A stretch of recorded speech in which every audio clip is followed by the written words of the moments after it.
This is the Hidden Killers podcast with Tony Brueski. Featuring author, psychologist, and daily contributor, Shavaun Scott. Was Diddy running a cult? And I say it not necessarily in the David Koresh sort of way, more so just kind of on the, if you look at like everything, the boxes that are being checked, does it kind of look like a cult? The level of insulation that he had, the people that he had surrounding him on the payroll. I mean, there's even some of the civil allegations are talking about that he had 3 women on the payroll strictly for sex. I mean, it seems kind of cultish to me if you're able to do things that way and very much, not have influence from the outside. You're very much controlling who's coming and going and what people are saying to you, and all that people that are around you are pretty much worshiping you as if you were some sort of a god. That's a really good insight. I agree with that, because a cult is always centered around a charismatic, powerful leader. And they develop this kind of insular group where there's the insiders and then the outsiders who don't understand what's going on inside that system. And so, yeah, I think that's a very good way to look at it. Another form of cult leader, not the religious kind, but, centered around sex. We think of that Nexium group. Yeah. Which was definitely a cult and centered around sexuality and exploitation of women.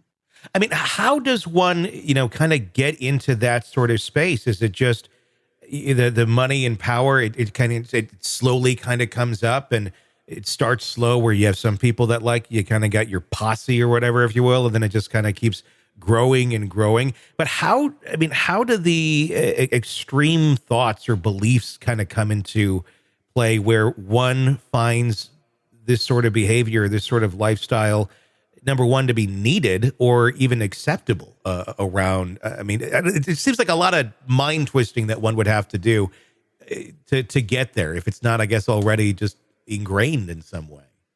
Yeah, I think when we're talking about these, often awful people who create such chaos in other people's lives and abuse them and cause damage, we go back to that lovely term, cluster B personality disorders. Yeah. And as we know, personality forms very early in life during childhood. And this is a person who doesn't have normal empathy for other people. They see people as objects that they can exploit and use. And that's dangerous. And so this is somebody that, from the get-go was not wired like the rest of us. And it's amazing as well. I mean, the influence that someone like that has and to never be touched. I think that's kind of one of the things that a lot of people are wondering about. We've seen other major figures go down for bad behavior. I mean, that's putting it lightly. Bill Cosby, you mentioned that. R. Kelly is what also comes to mind. But this almost seems more like on a level with Jeffrey Epstein in terms of the trafficking, the allegations that have been going on, and the insular world that they have around them. One of the things that stood out to me in a lot of this are the allegations of having cameras. Not just, I get you're famous, you got wealth, you got to have cameras around for your own security, but not in bedrooms, not in bathrooms, not in private places where they shouldn't be. But some of the allegations are saying that there was cameras literally everywhere. I'm wondering what kind of clout that gave him or control that gave him over those that did spend some time with him, even innocently spending time with him. Yeah, it also speaks to some of the aspects. There's a very specific kind of sexual deviancy, paraphilia, where the perpetrator likes having the hidden cameras. There was a case in California just last week in the news where a guy had planted a camera in the women's restroom in a Starbucks, busy Starbucks, and just got off basically by having the footage that no one knew they were being recorded.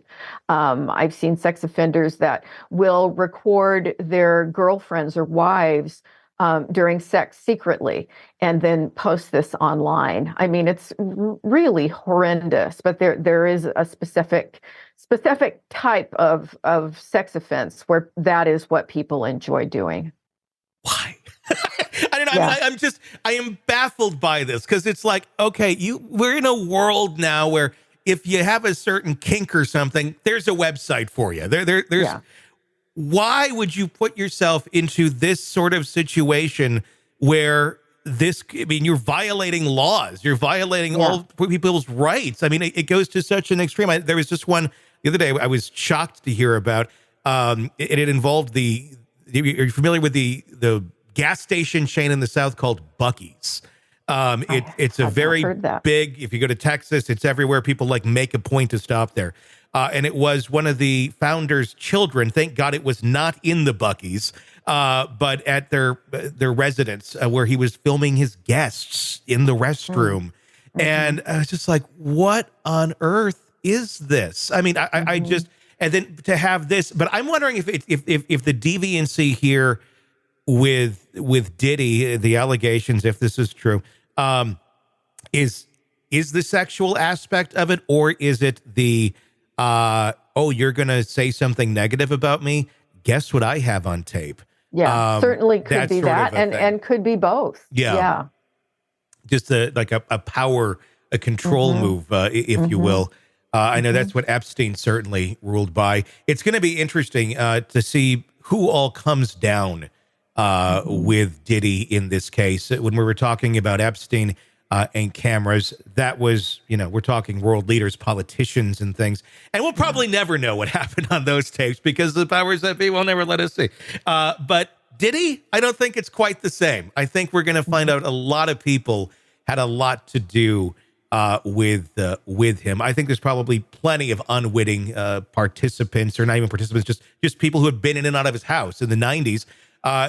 Every celebrity was coming in and out of Diddy's parties. Martha Stewart, to you name it, they were there. But to this day, in recent years, he's been kind of laying a little bit more low, not as much in the spotlight as he once did. Are we learning why? I mean, is this why? Because maybe he realized he was, traveling a little too close to the sun. Mm-hmm, mm-hmm. Yeah, certainly could be. I did not know about Martha Stewart. Oh, everyone. Yeah, I mean, they were public parties. They were not like Martha Stewart's. They're trafficking people. Right. But it was just, he had a very different image in the 90s. But the fact that, all these people are now coming out, and we're hearing a lot of people who were once close to him making claims or making comments about, kind of, here's what, chickens have roosted. It's coming back to you. Mace, who was in a lot of his videos back in the day and was a rapper on Bad Boy. I think he very loosely went and became a preacher. After a lot of that, you saw Mary J. Blige making some comments about not afraid to burn bridges.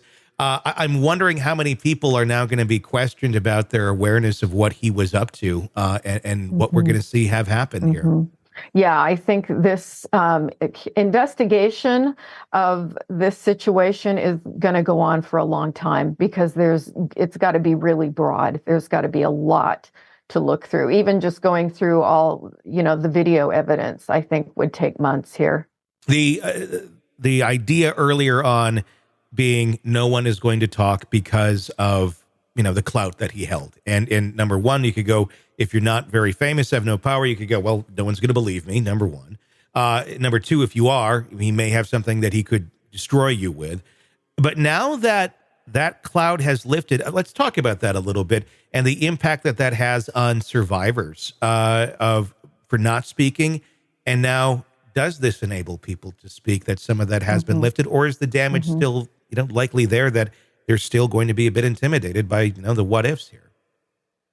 It'll probably go both ways, depending on the person. I think for many survivors, when the veil is lifted on a perpetrator and they understand that, this wasn't my fault, because as non-rational as it can be, people who are violated and exploited sexually generally, to some degree, blame themselves for it.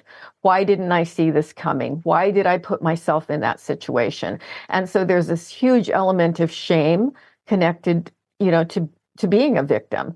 And I think this will be very therapeutic, probably for many of them, because it's like a sigh of relief. It's okay for me to talk about it because this wasn't just me. Look at the scope of this.